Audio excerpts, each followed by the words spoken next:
Құрметті оқушылар, бүгін біз 5-ші сыныпқа арналған БЖБ-ны орындайтын боламыз. Бірінші нұсқа, бірінші тапсырма, өрнектің мәнін тиімді әдіспен табыңыз.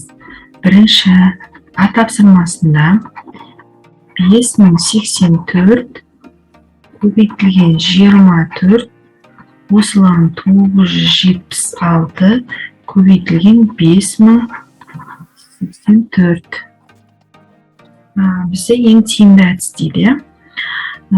Тиімді әдісіміз біздің ортақ көбейткіші жақшаның сыртына шығарып жіберу. 5084-ті жақшаның сыртына шығарып жібереміз. Сол кезде жақшаның ішінде 24 қалды. Плюс 5084 шығып кетті, 976 қалды. Жақшаның ішін орындаймыз. Жақшаның ішінде бізде 1000 шығады. Енді 5084-ті 1000-ға көбейтетін болсақ, 5084 пен 1-ді көбейтетін болсақ, 5084 болады. Артына 1000-ның артына 3 нөлді тіркей саламыз. Сонда біздің санымыз осылай болады. Түсінікті деп ойлаймын. Екінші есеп.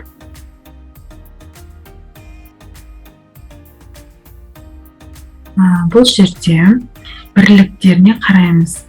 Қай сандарды қосқан кезде бірліктерінде тұрған сандар қосқан кезде нөлге айналады. Енді бізде 4-ке 6-ны қосса, бізден 10 болады. Яғни бірлік нөлге айналады. Сол себепті біз осы 2 санды қосамыз. 7-ге 3-ті қоссақ 10 болады. Значит, бізде осы 2 санды қосамыз. Ал есептейік.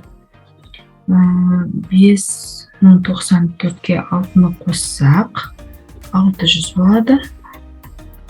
Мына 2 санды қосатын болсақ, 1000 деген сан шығады. Жауабы 1600 болды. Келесі есеп теңдеуді шеш дейді. Яғни бұл жерде қосылғыш осында. Енді бізде бір қосылғыш белгісіз болып тұр. Енді оны қалай табамыз? 78 минус m тең болады. Яғни бір қосылғышты табу үшін қосындының мәнінен екінші қосылғышты аламыз. Енді қайта жазамыз. 78 минус m тең 36-дан 24-ті алсақ, бізде 12 шығады. Енді бұл жерде бізден азайғыш, азайтқыш, айырманың мәні. Азайтқышты табу үшін азайғыштан айырманың мәнін аламыз. Сол кезде біздің m айнымалысының мәні шығады. 66 болады. Барлығы да түсінікті деп ойлаймын. Келесі есеп, үшінші есеп. Мәтінмен берілген көрермендер залында 360 орын бар. 42 адамнан тұратын 8 топ өз орнына отырғаннан кейін неше орын бос қалды. Енді бізде шартын жазып алайық. Бірінші барлығы 360 орын. Енді бізде 8 топ 42 адамнан. Енді бізде сұрайды, орындарды сұрайды. Қандай орындарды? Бос қалған орындарды. Бос орындарды сұрайды. Енді қалай шешеміз? Біз бірінші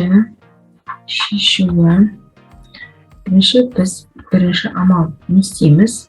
8 топта, әрбір топта 42 адамнан болатын болса, 8 топта қаншадан екен білу үшін 8-ді 42-ге көбейтеміз. Сол кезде бізде 336 саны шығады. Екінші амал барлығынан жаңағы шыққан санды аламыз. 336 орында адам отыр. Енді бос орынды табуымыз үшін барлық орындықтан адамдардың отырған орын санын аламыз. Сол кезде бізде 24 деген сан шығады. Сонымен жауабы 24 орын бос қалды.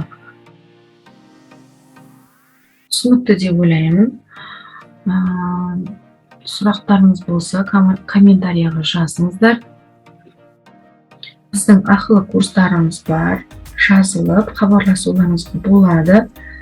Нөмірлеріңізді қалдырсаңыздар, өзіміз хабарласатын боламыз.